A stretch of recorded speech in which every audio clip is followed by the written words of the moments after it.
Ladies and gentlemen and ninjas, welcome back upon the African Geekdom. It is I and I, Yaman JP. We are here today to talk about and review Son of Zeus, Blood of Zeus Season 3.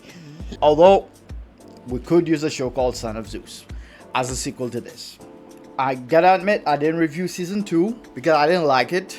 I did not, and it had been way too long since the first season. I felt so disconnected from everything, and the love story between Hades and Persephone, it annoyed the fuck out of me. Anyway, I knew the story, the actual story, you know, fan of Greek myths and legends here.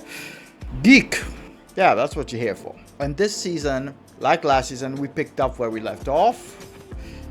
So this season we picked off with Gaia having not betrayed, but going ham on the Olympians and unleashing Typhon. So basically we start the season off with a kaiju versus deities fight.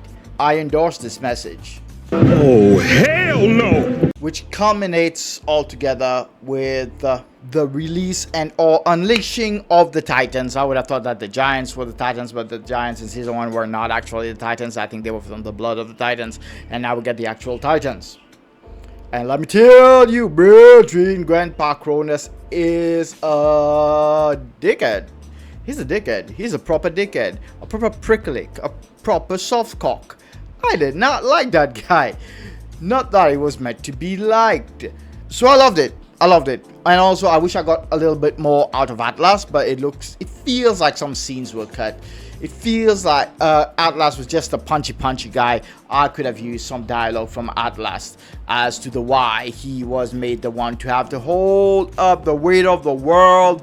That is a serious punishment. Let's talk about it. Huh? Zeus, why'd you do that? Zeus, Hades, Poseidon, why you do that? Also, Poseidon. We didn't get enough from Poseidon. Remember, they're the big three. Zeus, Hades, Poseidon.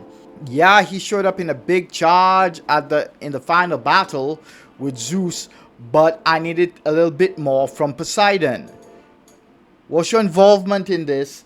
And why did Cronus not actually go after Poseidon, who's one of his sons? And that also wasn't really addressed, the fact that Cronus be their daddy, my nigga.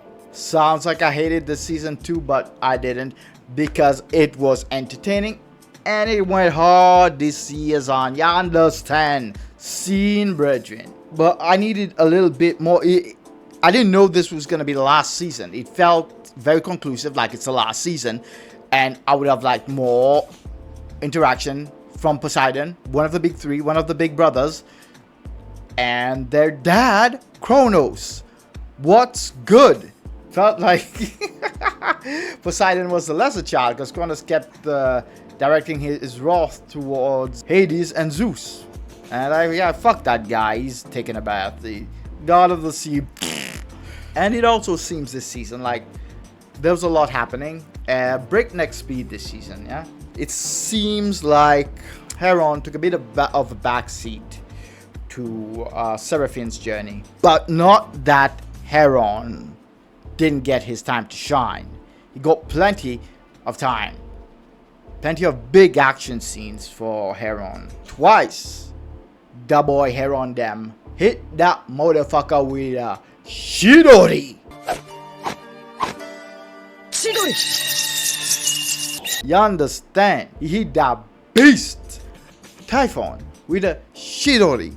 And Typhon, definitely an imposing force. That thing is a threat, okay? That's how you depict a monstrous threat. And the other character who got some good action sequences and had some time to shine this season was Hermes. Hermes really brought the speed, I liked his sequences. I like how they showed his speed, how fast he was, how hard that boy can accelerate when he gets into it.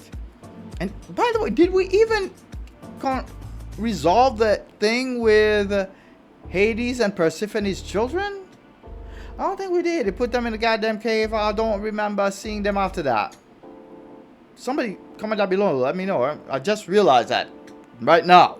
And on top of everything else, this is a personal gripe. Again, one of my small issues. I didn't get to see the other sons of Zeus, like the ones from Legend. Yeah, this feels, now like the beginning, the actual beginning of the story, as I don't remember Hercules or Perseus ever being mentioned in this thing. It feels like they are trying to say from the conclusion that Heron might have been the first demigod. But how do we follow up after that if... Let's pretend they do follow it up. Let's call them Sons of Zeus, I said it here. And we bring in Perseus and Hercules. We do in fact need Hephaestus to make their weapons, But I suppose that's neither here nor there. And I'm concerning myself with a future that probably won't happen. Because as far as anyone's concerned, this is the conclusion.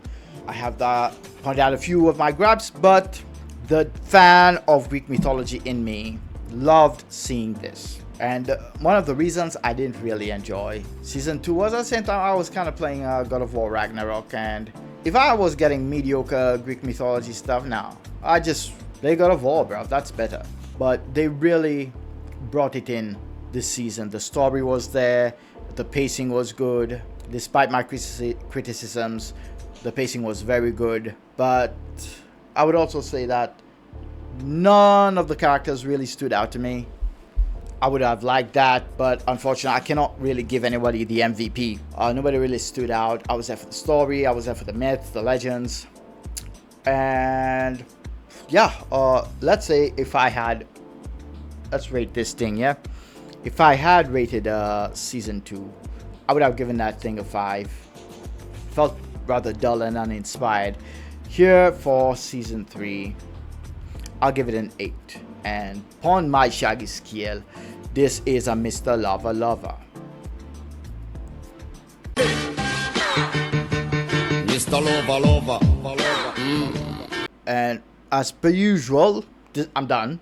Leave a like, subscribe, comment down below. Tell me if you enjoyed this season. What was your favorite season of Blood of Zeus? Or your favorite Western anime show, upon Netflix or otherwise. So it's been me, Yaman JP, upon the African Geekdom. Live long and prosper. May the force be with you. May the odds be ever in your favor. Wakanda forever, my ninjas. I'll catch y'all on the next one. Chewing.